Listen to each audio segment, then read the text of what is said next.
So today is March 24th, 2021, and boy oh boy, year's getting to a wild start. I thought that I would make a video today discussing something I think that's very pertinent in today's age. It's something that's not really, I don't know, spoken about, right? Um, we talk about love, we think about love, but we really don't, I don't think that I have a good understanding of what love is. And done a little research, and I thought that I may be able to share it to whoever has ears to hear. So, one thing for me, it seems that the ancient people, or the ancient people of Western civilization, they were very wise people. Probably not all of them, but a good majority were. And they had something, we call love, but they actually had 7 domains, what love really was. And I like to discuss them very briefly. And I'd like to hint on 2 that stand out the most. And I think if we talk about these 2 aspects of love a little bit more, maybe we can have better outcomes for ourselves in life. So, without further ado, the first one, it is called Eros. Eros. And Eros is that, that hot, passionate love that, people think that that is the driving force of life. And maybe it is. But, being defined is the romantic, passionate love, lustful. So we'll leave that there, and we'll go on to the second one. The second one is philia. Philia is that intimate, authentic friendship. And, as I, recollect and I think about,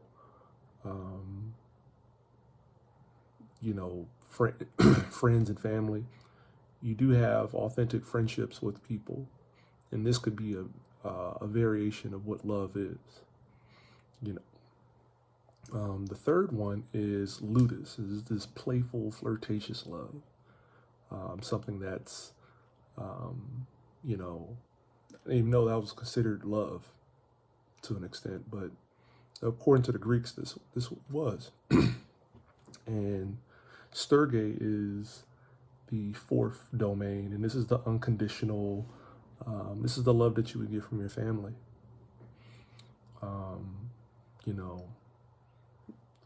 And that's interesting that that's defined as that. The 5th is, that's a tough one. Philita. Philatia is the one aspect of love that I think more of us need to focus on. Maybe that's not the word I want to use, but maybe we could emphasize that a little bit more. And this domain of love is the self-love. And taking personal experience, it's taken me a while to understand what that really truly means. And maybe one of the most valuable aspects of love, and this type of love is, through this love, you can truly love and appreciate other things in life, starting with love of self. The 6th one is pragma, is this, it's like a committed love, and I think maybe men house this, and this form of love is something that is unfamiliar to the, opposite sex.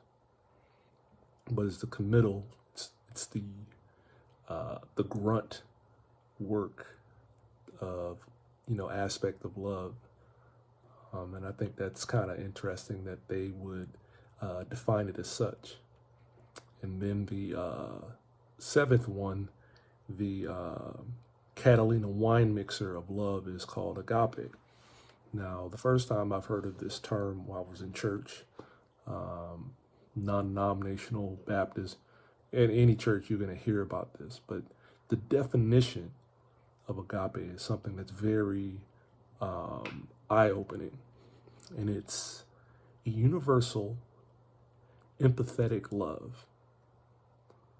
And there's not too many people, right? People say they love, but not a lot of people have this idea. And I think this idea is very groundbreaking. I think this idea is very, it's the purest form of love when you think about it. To have love for all people, regardless of where they come from, and to operate on a scheme where these are God's chosen people, regardless if wherever they come from, they're here and they're here for a purpose. And your purpose is to acknowledge them and appreciate them for what they are, not what you want them to be, but what they are. And if we roam the earth with that attitude, maybe perhaps we can make the world a better place. That's my talk. That's my analysis. I hope this finds you in a good light. I hope this is something that hits home for you in the most positive way. So, without further ado, I'm going to sign out and keep fighting a good fight. And I hope you attain all that you aspire to attain, and do it with grace, and hopefully you can help out people along the way. All right, I'm out. Peace.